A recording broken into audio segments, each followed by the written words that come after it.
Hey, everybody, and welcome to the HERstory Collaborative. My name is Jen Buck, and I'm your host here in the collab. Now, you all know that I'm all about advocating, activating, and amplifying high-performing women. And that's really what the HERstory Collaborative is all about. I like to bring women in who are changing their little corner of the world. Now, my guest today is someone I'm really excited about. I've been reading her book, and I am just so excited to introduce you to her. Her name is Dr. Dunni. She's a life and well-being coach, family doctor, international speaker, teacher, author, and mumpreneur who empowers mums to eliminate the feeling of overwhelm and exhaustion by tapping into their superpowers within while enhancing overall well-being so that they can live a life of calm and abundance that they desire and deserve. She's proficient at using natural, scientific, and medical well-being concepts to explain in simple terms practical ways and strategies to avoid ill health and promote overall well-being in body, mind, soul, and spirit. I love it, and I'm so excited to have you here. Welcome to the collab, Dr. Dunni. Thank you so much. I'm so pleased to be here with you. I am too, and I'm just so excited to share what you're doing because so many women are feeling that overwhelm. They're feeling that burnout. And I think we need someone who can talk in really, average Joe sort of, normal terms so that we can understand what's going on. But even more importantly, we've got someone who can take us with the scientific background into good health and prosperity. So tell me how you started along this journey. Thank you so much. So basically, I decided to be a doctor over 2 decades ago, and then went into medical school. I love helping people, and it's something that's been a passion of mine. However, despite completing my medical training and being a doctor, at some point in my life, I experienced a tragedy, which was the death of my father. And that really hit me. And during that period of grief, I had a lot of soul searching and exploration into my entire being because I did not feel equipped with my medical knowledge to deal with what I was going through. And so I started to read books and listen to podcasts and really research, get coaches and courses. And that's how I started on my self-development, personal growth journey. And it has been phenomenal. I discovered so many things about myself, most importantly, my superpowers.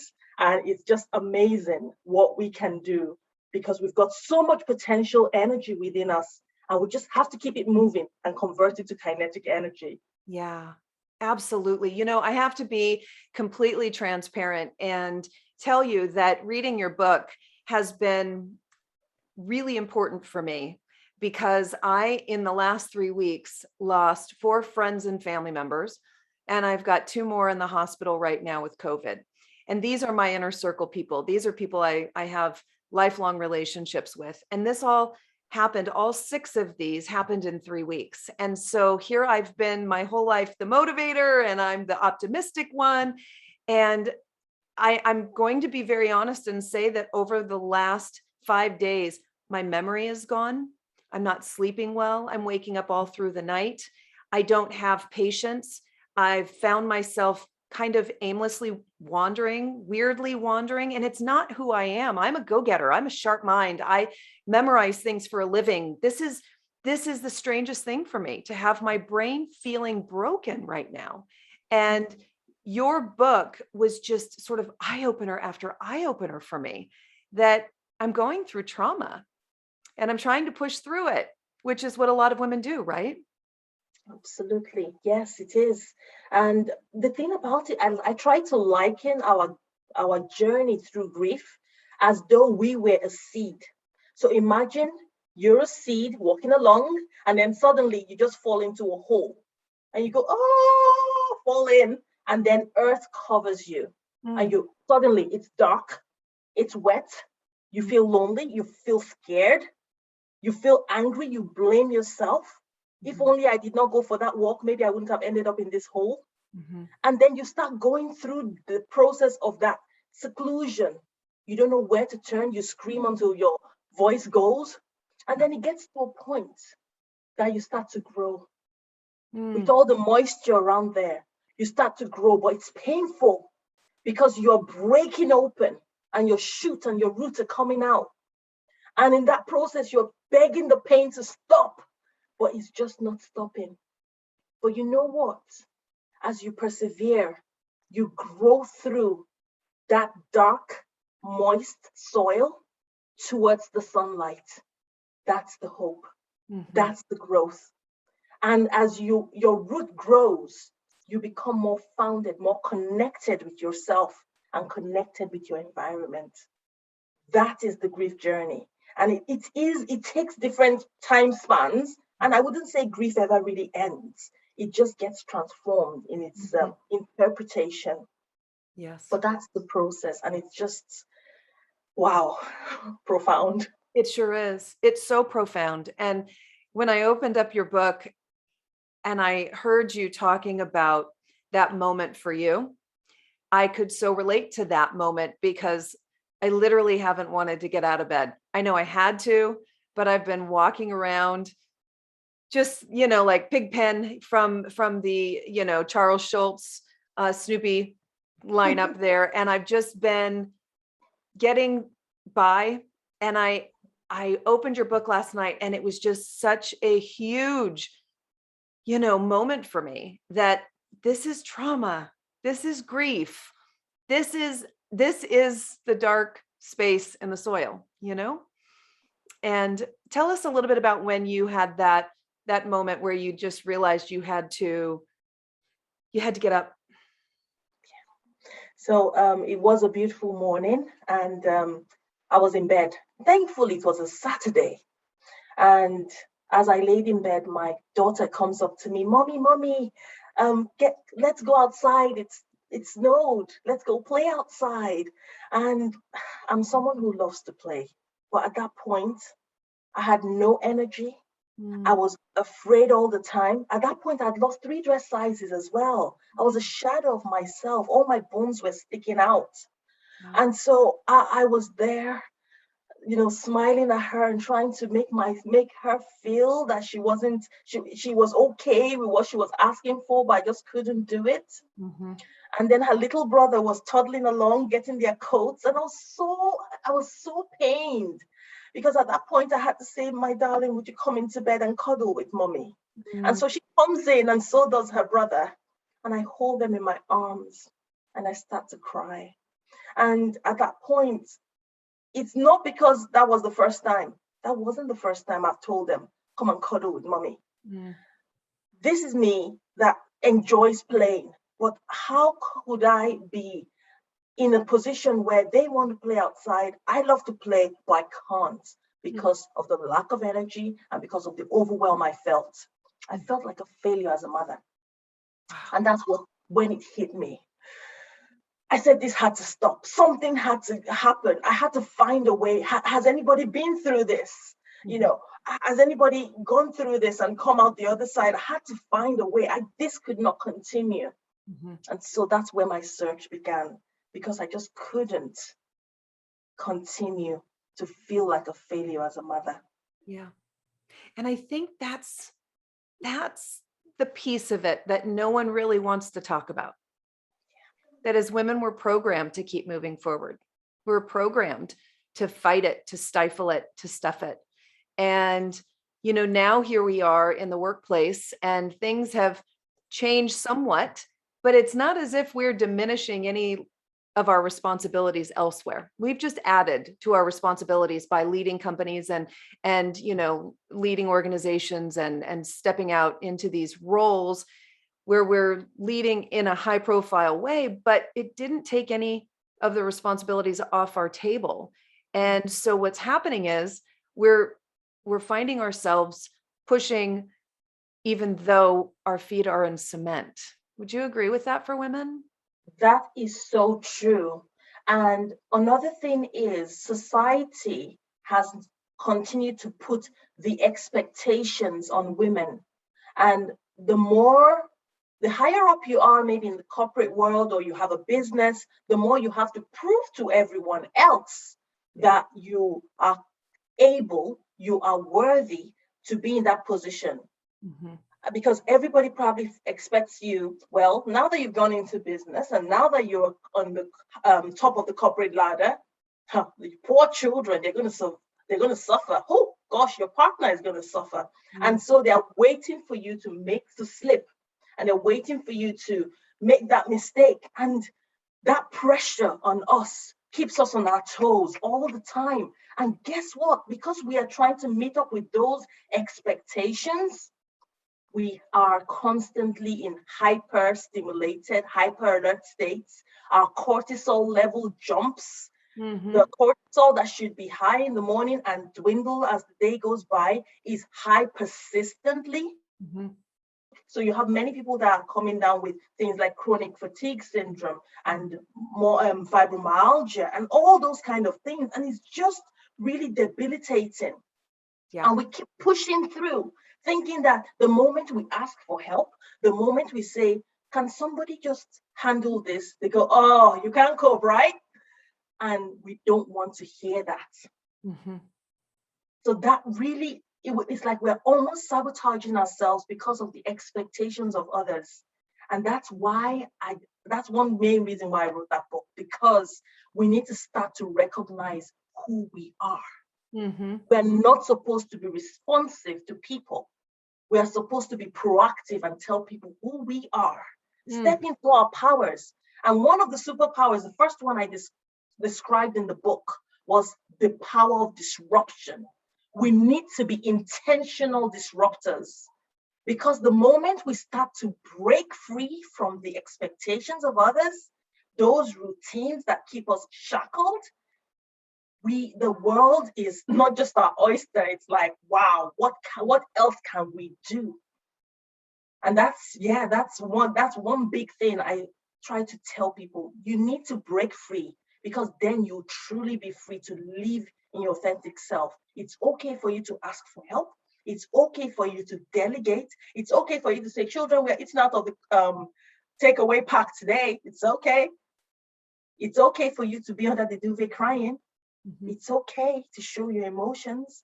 It's okay for you to say, well, I'm not doing any more today. I'm going to be. I'm going to take care of my body, my mind, my soul, my spirit. It's okay. Yeah. And that's a hard one. It's amazing that that's the first one, because that really truly is the hard one, right?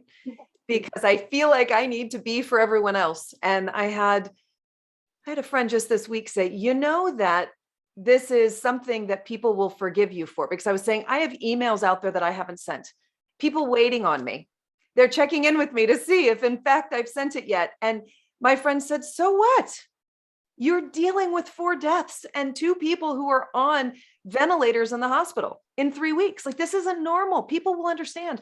But my brain says, no, I have to be efficient. I need to be on top of things. I need to be all the things for everybody else. And so I think that, boy, your superpower of being a disruptor is incredibly daunting, but so, so important. Yeah. Wow. I heard a statistic. There was a study that was done on fighter pilots and their cortisol levels. And they took then the opposite control group, and they looked at the cortisol levels of rush hour traffic drivers in Los Angeles. And the cortisol levels were the same. What does that tell you about what we are allowing to flush through our body on a regular basis? That our stress levels are equally as high when we're sitting in traffic every day, twice a day, as a fighter pilot in battle. I mean, that's extraordinary what it's doing to our bodies. And that's what I also love about you bringing science into the healing space, right? Yes. Because it's not always in the same space, theoretically.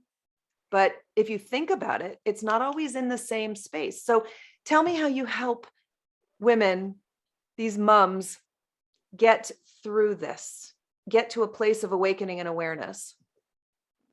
So basically, it's a situation. What I tend to do is I tend to go through a process. What you need to know where you are. Because when you start on a journey, you need to know where you are at the moment and where you're headed for, where you're going to, what are you hoping to achieve. And here, be a child again. Dream those big dreams and just don't limit yourself. Just dream that big dream and state it there. That's where you want to get to. Awesome. And then you need to start to uncover who you are. Because as women, as mothers, we get into relationships, we get our children, we go into jobs, and we forget, or even sometimes we dampen what we intend to, what we think, what we intend to say, and what we even intend to do. Everything is tailored to please everybody else but ourselves. And as we go through that process, unfortunately, we forget who we are, because you're not empty. Many people think, oh, and that's one thing. We start to attack our identity when we're overwhelmed. I was there saying I am a failure as a mother. I'm not worthy. I'm rubbish. I'm a bad mother. I was attacking my identity. That is not who I am. Right. That, unfortunately, is something that we do, because by the time the emotions are vibrating at those low levels of vibration, unfortunately, we are unable to convey positivity. And as a result, we start to say, I am negativity and all those things. So being able to say, okay, who am I? And then what do you have? Some skills. And of course, we've got those superpowers, which we need to uncover. And so by going through that process, which I do through like live events, well, virtual events, live virtual events, Yes. now at the moment, and also going through courses, especially challenges. Challenges are my most favorite process, because every day we are picking a big chunk and we are dealing with that particular issue. And we say, okay, how are you going to address this? What are those questions you need to ask yourself? Because to make a move in your life, you need to have you have to ask the right questions. So asking those right questions that get you to reflect is so important. And after you've done that, you have some exercises you can do.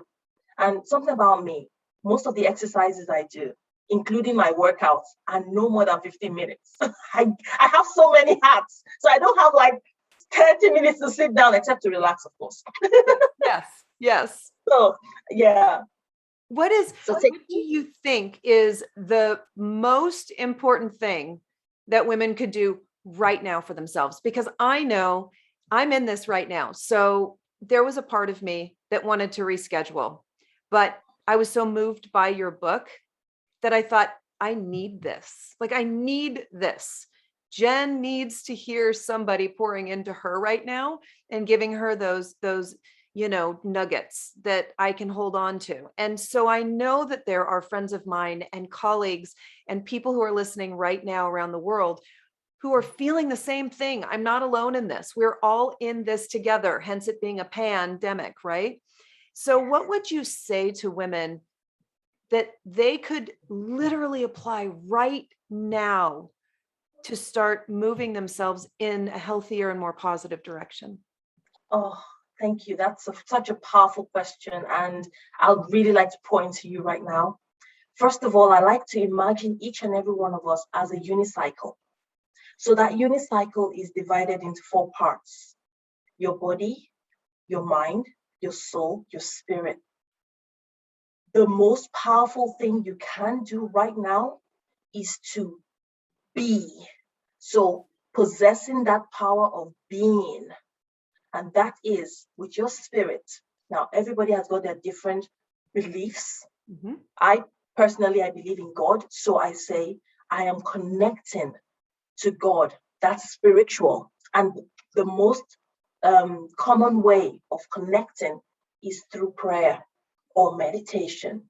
And the most powerful is gratitude.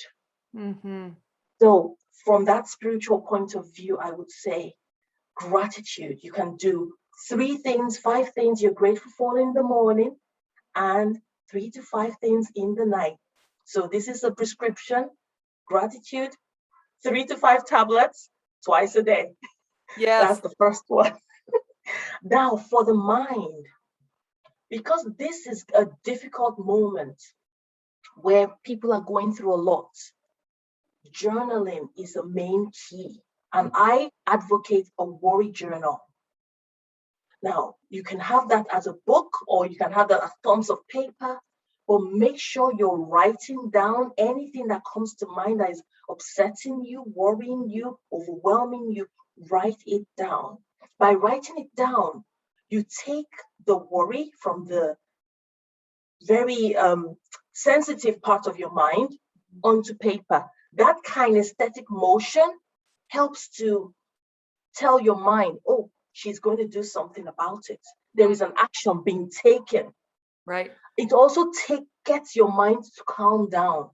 By writing all that down, it's very important. Now, there are different things you can do to what you've written down. You can leave it and go sleep and have probably a good rest now that everything is out of your mind. Or you can go and tear it up into bits. It's almost like you are the worry thoughts. I do not want you. I reject you. I am stepping into my positivity and I am ripping you into shreds. Some people go ahead and burn it. But of course, when you do so, please don't burn your house down. Yes. So that's what when it comes to the mind, journaling, the worry journal is so important. Mm-hmm. Now, when it comes to the soul, I advocate music. It's the food for the soul. Music is so deep. There's some particular types of music that they synchronize with the heartbeat. They can slow your heartbeat down. They can regulate your thoughts. They can regulate your emotions. I find particularly for me, classical music of the Baroque era, and I love classical music. So sometimes I just leave that playing in the background. No words, just the sounds, the instruments. And I just get absorbed into that music. Sometimes worship music does that for me. So that is nourishing you and it's nourishing your soul. The fourth bit, which is for the body, is breath. I believe in breath. Without breath, we are not alive. Yeah. So these are I'm just talked about one thing for every aspect of our being. So what I tend to do to combine all of them together, when I wake up in the morning, I go outside, I stand outside no matter what the weather is, and I open my arms in gratitude, and I speak and I pray. I'm grounded, I'm taking deep breaths in, and I'm also singing or humming, and I am feeling that. That's one way to combine all of them in just a 5-minute practice. I love it. And I'm going to do it. I'm going to do it. I feel like I have to do something different. I've noticed my breath is different. I'm weirdly not calm enough to just sit and take deep breaths. And when I do, I'm struggling to. And yeah, I'm doing it. I'm doing it. Thank you so much for that. And I hope that the women listening will do the same. I just think that we all need to slow down. COVID taught us that. And a lot of us started getting into things that brought us joy, but then the world sped up again. And maybe not to the level that we were at sort of BC before COVID. But I think that now we're starting to feel those impacts again of all that's happening. And so I just think that that's something 5 minutes we all could do. And I appreciate you so much for that. Thank you. So what I'd like to do is transition, if you're okay with that, into what I call my speed round questions. And I just love to do this because it gives us all a different perspective of who you are and some of the things that, light your fire. So I'm going to just throw the questions at you and you can just give me first thought that comes to mind. Does that sound good? Yes, absolutely. Awesome. Awesome. Okay. So if you had 1 hour to spend with your favorite woman from history or favorite woman ever, who would that be for you?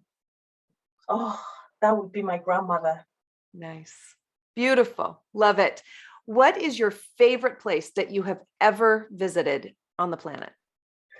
Ischia in Italy. It's a lovely, beautiful island. Oh, good to know. Good to know. Okay, I'm looking into it. I am committed to living in the Mediterranean at some point in the near future. So I'm going to remember that. Thank you for that. All right. If you were given $1 million to give to a charity of your choice or a nonprofit, who would that be for you? It will be Underground Railroad. Powerful. It would be. Love it. I love it. What is your favorite book or podcast? Oh, my favorite book is The Choice by Edith Edgar. Okay. Powerful book. Wow. Beautiful. Plug your book name right now also, please. Tell them the name of your own book. Yes, the title of my book is Every Mom is a Super Mom, Breaking Free from Overwhelm and Exhaustion. Awesome. And we're going to give people the link for that, and we can talk about that here shortly. So what is a quirky or wacky fact about you that not a lot of people know? I love superheroes. I do too.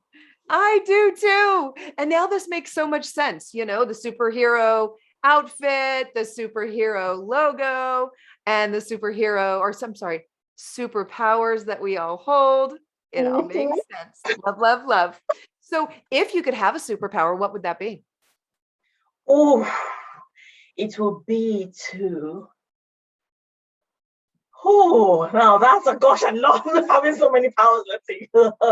It would be to be, to be, to be. Yes, to be. Beautiful.